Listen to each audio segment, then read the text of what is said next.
Sinimulan na ng Estados Unidos sa South Korea ang pagsasagawa ng joint aerial drills noong Lunes, October 30 na kinasasangkutan ng 130 warplanes na mula sa dalawang bansa upang mag-simulate ng 24-hour wartime operations.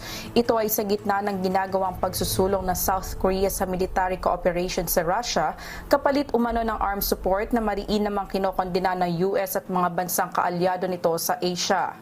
Layunin nito na mapabuti ang interoperability sa pagitan ng puwersa ng militar ng Amerika at South Korea. Ito ay sa pamamagitan ng pagsasagawa ng mga pangunahing air missions gaya ng air-to-surface live fire drill, defensive counter-operation at iba pang emergency training. Sa isang pahayag na South Korea military, mananatilihin umano nila ang pinakamahusay na kahandaan sa pakikipaglaban. Ito nila ay upang agad na makatugon at mahigpit na parusahan ng anumang provokasyon ng kaaway sa pamamagitan ng matinding pagsasanay na gaya ng nasa aktwal na sitwasyon. Lineth Bahe, UNTV News and Rescue. Diyos ang aming sandigan, serbisyo publiko ang aming pinahahalagahan.